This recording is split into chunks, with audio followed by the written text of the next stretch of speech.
Hola amigos, soy Ariel Pavón y voy a compartirles un texto que se llama Música familiar. Durante mucho tiempo, porque en casa no se escuchaba, creí que a mi papá no le gustaba la música.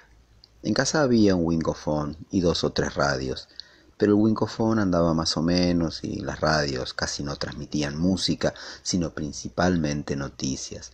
Radio Colonia y Radio Rivadavia son las que recuerdo más.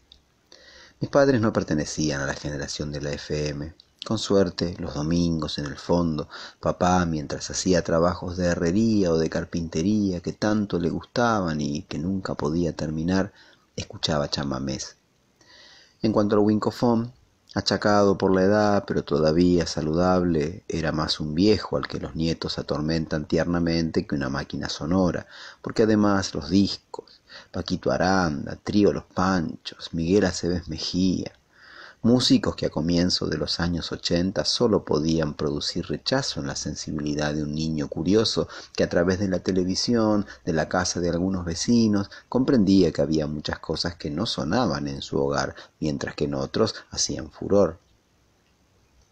Pero a decir verdad, en casa ni siquiera se escuchaban esos discos. Andaban siempre sueltos, desensobrados, siempre polvorientos y molestos, como si nadie supiera qué hacer con ellos. Parecían objetos olvidados por alguien que anduvo de pasada y que no tenía sentido reclamar. Algo de eso había, sin lugar a dudas.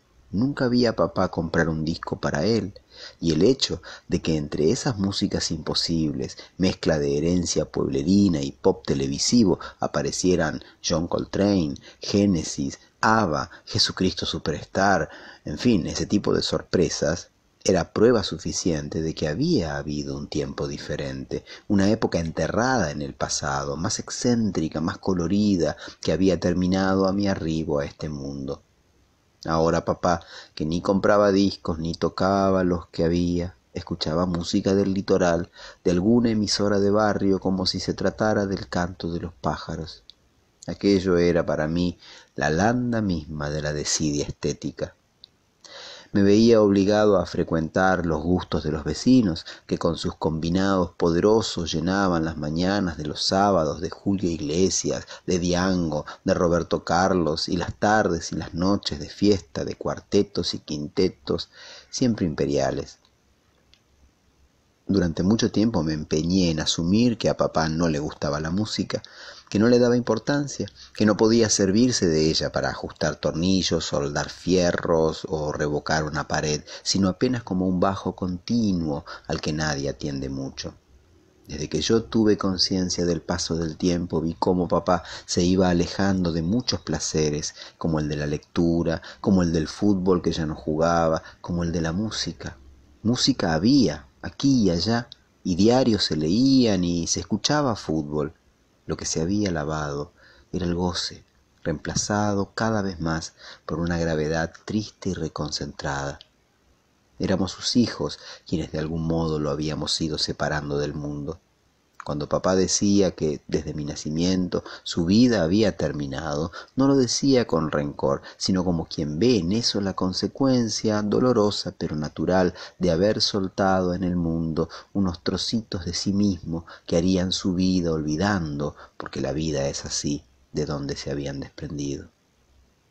Muchos años después, cuando la única enfermedad que tuvo, la única que pudo permitirse, como les ocurre a los trabajadores, se lo llevaba, repitió, con vaga esperanza, y de este modo eso mismo: dejo en el mundo unos cachitos de mí.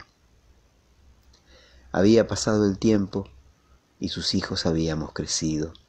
Yo, que en ese entonces me preparaba para ser padre, que amaba la música con el orgullo de quien salda una deuda vergonzosa, recibía aquella palabra, cachito, como una revelación. Vi de repente a papá con mis hermanos en brazos, meciéndolos al ritmo de una danza propia mientras cantaba, cachito mío, Lo escuché hablando de Nat King Cole, lo vi frente al espejo mientras se afeitaba, cantando y bailando, trotamundo, haciendo gestos femeninos y ampulosos a lo Rafael, repitiendo como un mantra: más dicha que dolor hay en el mundo. Lo vi pidiendo que se le rascara la espalda, canturreando como Pepe Iglesias. Empezaron a volver en tropel como una murga bailarina, pedacitos de Leo Dan, Donald, Palito Ortega, Nicky Jones, la galaxia entera de estrellas chiquititas del Club del Clan. Ese hombre que estaba terminando, tal vez demasiado pronto, no se despedía en mí como el obrero taciturno y cansado que no escuchaba música y se había olvidado de sí mismo hacía demasiado tiempo, sino como el joven lleno de vitalidad que llegué a conocer en mis primeros años.